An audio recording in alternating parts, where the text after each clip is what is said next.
আজকে আমরা যাচ্ছি ইলিশা থেকে ঢাকার উদ্দেশ্যে কর্ণফুলী 14 লঞ্চে।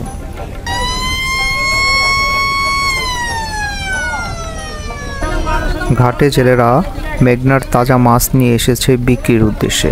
আপনি চাইলে আপনার পছন্দের যে কোনো মাছ কিনে নিয়ে যেতে পারেন।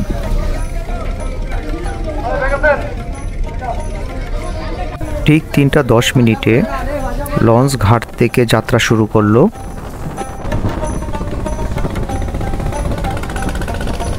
এবারের যাত্রাটা বাড়ি থেকে ঢাকার উদ্দেশ্যে, তাই একটুর জন্য হলেও মনটা খারাপ।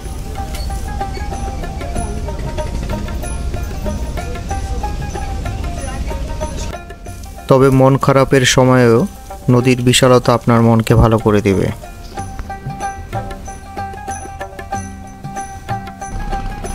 দেখতে দেখতে আমরা কিছুক্ষণের ভিতরেই কালীগঞ্জ ঘাটে এসে পৌঁছালাম।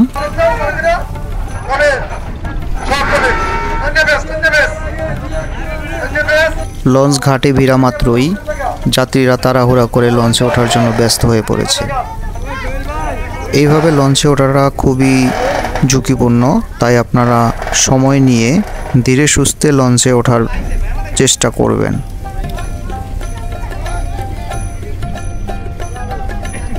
কিছুক্ষণের ভিতরেই যাত্রী নিয়ে আবার লঞ্চ ছেড়ে দিল ঢাকার উদ্দেশ্যে।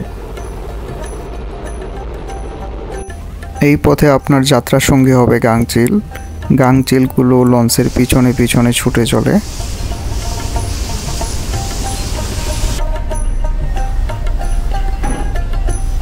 যারা লঞ্চ ভ্রমণ করেছেন তারাই এইভাবে নদীর সৌন্দর্য উপভোগ করতে পারে।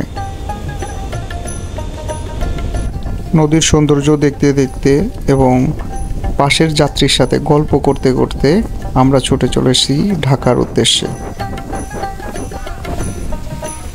এই মুহূর্তে আপনারা দেখতে পাচ্ছেন এলপিজি গ্যাসের একটি জাহাজটি সম্ভবত চট্টগ্রাম থেকে ঢাকার উদ্দেশ্যে যাচ্ছে।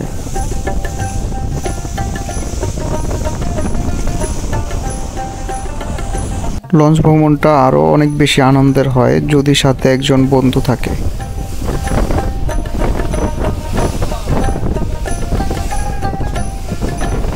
আপনি চাইলে একা একাও নদীর সৌন্দর্য উপভোগ করতে পারেন।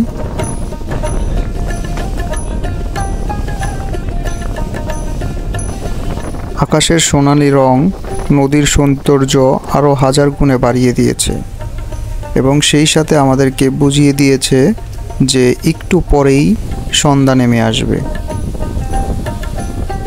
সন্ধ্যা নামার সাথে সাথে নদীর চারিদিক অন্ধকার হয়ে গেলেও টিপ টিপ বাতিগুলো জোনাকির মতো জ্বলজ্বল করে ওঠে।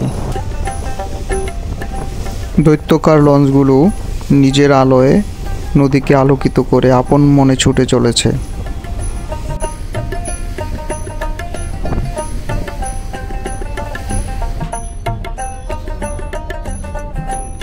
এই মুহূর্তে আমরা পোস্তগোলা ব্রিজের নিচে চলে এসেছি। একটু পরে আমরা সদরঘাটে চলে যাব।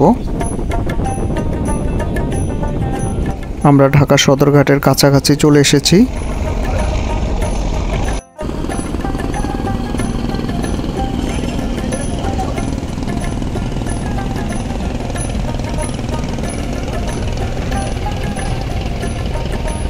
রাত 9:30 আমরা সদরঘাটে চলে আসলাম। সদরঘাটে দেখতে পাচ্ছেন দোয়েল পাখি এবং গ্রিন লাইন জাহাজ ঘাট করে আছে। আর এরপরে আমরা ঘাটে চলে আসলাম। আজকে এই পর্যন্তই, দেখা হবে পরবর্তী কোনো এক ভিডিওতে। সবাই ভালো থাকবেন।